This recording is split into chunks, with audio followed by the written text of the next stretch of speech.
Yeah, yeah, I'm living my best life. Made a couple M's, you know.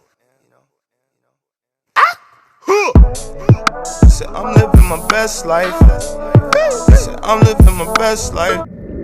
Hello everybody, welcome back to my channel, Random Opinions, Reaction, and Reviews. If you don't know who I am by now, you gotta get with the program. Today I'm coming to do a review on the episode that aired on General Hospital yesterday. Yesterday's date was August 22nd, so let's go ahead and get into it. So I'm gonna start off with Curtis going to Finn and asking to reach out to Anna because he needs to find out where Dr. Andre Maddox is. And I do believe he gets that information.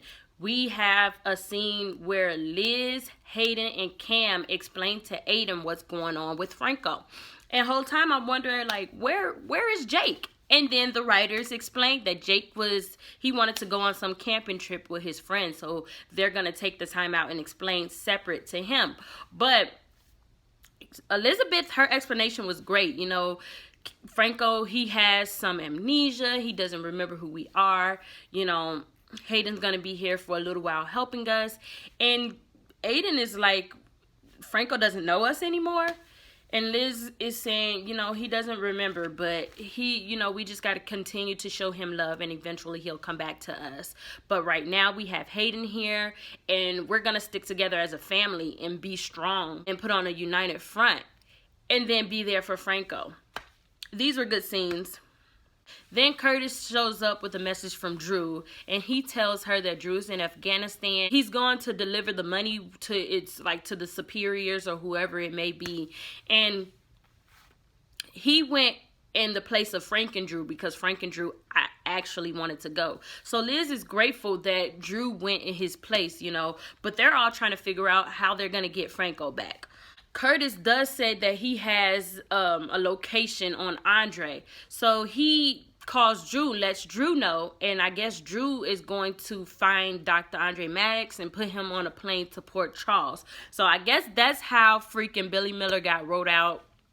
I don't know if they're going to recast the character. I don't know if something's going to happen to him when he's in Afghanistan. We will see. Then Hayden goes to the hospital wanting to know an update on Sasha. So she asks Finn, and Finn is like, yeah, her condition hasn't changed yet. And Hayden is like, I guess you're wondering why I want to know since I'm so cold-hearted. And Finn is like, you're not cold-hearted. I was on the phone with Elizabeth. After I told you the information, you went over there to make sure your sister was fine. And you didn't have to do that. Like, I'm so proud of you.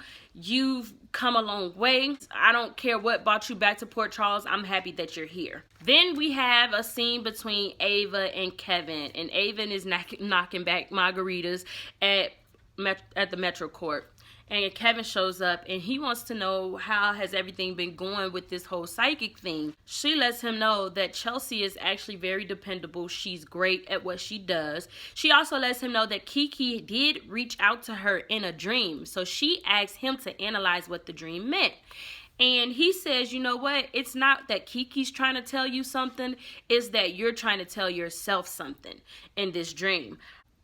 And he says that a dream is an unfulfilled wish. So I guess she's wishing that Kiki forgives her or something. So she's dreaming about Kiki's last moment. She's like, you know what? I know. I'm aware that I didn't deserve Kiki's love. She's also like, yeah, did you hear about what happened with Franco? And as she's talking about Franco shows up. She calls out to him and he's like, ma'am, that is not my name. And so Kevin extends his services to Franco, like, hey, if you ever need somebody to talk to, I'm here. Here's my card. Franco decides to sit down and talk to Ava. Because he asked her, you know, do you have a past with Franco? And she's like, actually, I do. Tells Ava, look, this is when you tell me that you have a long history with Franco and you want him back. She's like, yes, I do have a history with Franco, but some want him back and others don't. So he's like, oh, a woman of honesty. He wants to sit down and learn, you know, her take on Franco. She says Franco was actually my friend. We were kindred spirits. You know, a lot of people hated him, a lot of people hating me, including myself. And she talks about how she betrayed somebody that she loved. And this guy, he's actually intrigued by talking to her. She says to him, look, you have a chance to rebrand yourself. Don't mess it up, you lucky bastard. We had scenes with Lucas and Julian, and Lucas is like, hey, are you sure you want to move? And Julian's like, yes, this is going to happen. The good thing about it is Charlie gets to stay in the family, with Olivia buying it for Leo. Kim shows up and she wants to leave like now. Let's go to Manhattan. We can get away. Let's do this now. And Julian's like, hold on, slow down. What happened with Franco? I know it's something. Tell me. And so she tells him, and he's like, well, you do know that Franco is not Drew. It's okay. We can take our time and move the way we need to move in order to make sure this trip and us moving is a success. Maxie, Lulu, and Dustin, they're all in the park, and Dustin goes to get them some drinks. I guess what happened was Maxie called for car service, and then Dustin decided to hang out a little bit with them. Maxie is kind of laying it on thick. She wants Lulu to move on, you know, kind of take solace in Dustin's company. Maxie wishes that Peter was there in the park so they can all have like a double date or whatever. And then we get scenes with Peter and Shiloh. And Shiloh's like, yeah, I know your part in this whole memory mapping type thing. Do you really think that everybody is going to believe you over me? Do you think that Maxie is going to believe you about not having anything to do with this? And Peter's like, man, what do you want? He says, I want you to get me out of here. You know? And Peter's like, how do I know you're going to be quiet about my part in this whole thing? Oh, you don't know. Either way, I mean, what do you have to lose? You should help me and count on the fact that I'm going to keep my mouth closed, or not help me and know that I'm going to tell your part in all of this. And it's like, we already know Peter's part. Like I said on my rant yesterday, we already know this man's part. We already know that he had something to do with Jason being in Russia and all this. We know this. So apparently Peter was working side by side with Helena Cassadine. Does it matter? No, because we once again already know this. Peter calls Maxie right away. He wants to meet her at the Metro Court. So she leaves with Dustin and Lulu, leaving Dustin and Lulu alone. And she gets there and he's trying to tell her, Maxie, I have something to tell you. I went and met with Shiloh. And before he can even get a word out, Maxie is like beating him to every punchline. Like he's like, Maxie, like this is really important. Let me talk to you. But no, she's like, whatever happened in your past is in your past. Don't let Shiloh manipulate you and all kinds of stuff. It's like, Maxie, shut up. Let this man talk. But I knew something was going to happen where Peter would end up not telling her what actually happened. So Maxie's like, you know what? Your past doesn't matter. I love you. So she says the big 3 words and he's like, you love me, I love you too. They kissed and everything. They're all happy. And so she's like, okay, so what did you have to tell me? And he says, oh yeah, so Shiloh wanted to meet with me to tell his side of the story. And he BS's her. I'm like, oh my God, there could be a good thing out of this. Once everything blows up in Peter's face, Maxie and Peter may end their relationship. I'm hoping. I can only hope for the best. Like, because really, Maxie is too good for Peter. Really.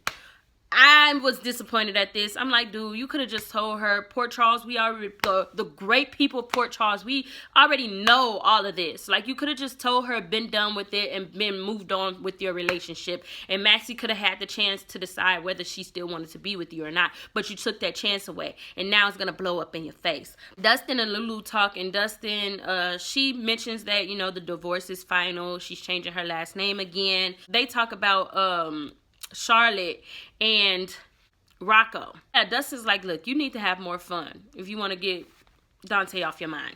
She shows him pics of Charlotte and Rocco, and then she gets to talking about Dante again.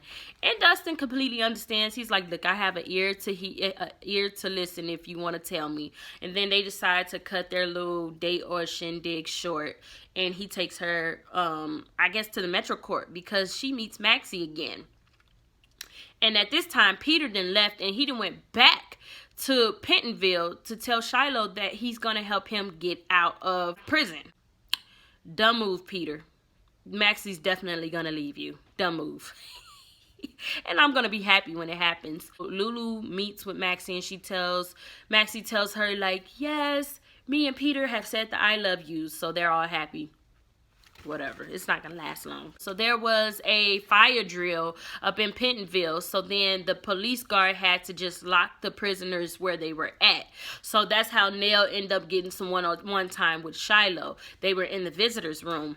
And Nelle is like, look, I've heard a lot of things about you from Lorraine. How do you think you're going to get out of this debacle that you've made? This mess that you made. And he says, look, don't count yourself short. So he mentions how, you know, he was like, once upon a time, I met this kid named Oscar Nero Quartermain, and Oscar left me his shares to ELQ. They also talk about Wiley, and Nelle, of course, she's not going to say that Wiley is actually Jonah, which is not actually Shiloh's child, because that'd give Shiloh more leverage than he needed. You know what I'm saying? If Nelle had told him that information, you guys, which Nelle is never dumb, but if she had told him that information, Shiloh definitely would have used that piece of information and turned it around to his advantage, and probably would have offered Michael this big elaborate secret to get him out of jail. And Michael probably would have turned him down, but he, you know, when he mentioned it was about his son, oh yes, like Michael definitely would have been like, okay, yeah, oh, I'll help you out, or I'll do what I can to get you out, or something, you know. Could you imagine? Anyway, so then the guard comes back to get Nelle, and she's like, look, I have unfinished business with the Quartermains too, so we shall continue this story at a later time. Those scenes were brief. They were nice. We get a short scene with Hayden talking to her daughter. I'm like, okay, it's a girl, like, all right. I can't wait till we find out. I tell Finn finds out. Finn gets a call from Anna. He misses her. Willow is happy that Wiley is safe and that Brad and Lucas let her be a part of Wiley's life. That was all in yesterday's episode. You guys let me know if I missed anything. Let me know how you felt about yesterday's episodes. Was it interesting? Did you enjoy the scenes between Nelle and Shiloh? Let me know in the comments below. Don't forget to like, comment, and subscribe, and I will see you later. Bye. Hey, I finally made my mind, know that I can't go back broke. They saying that my time up, my back against the rope. I hustle, got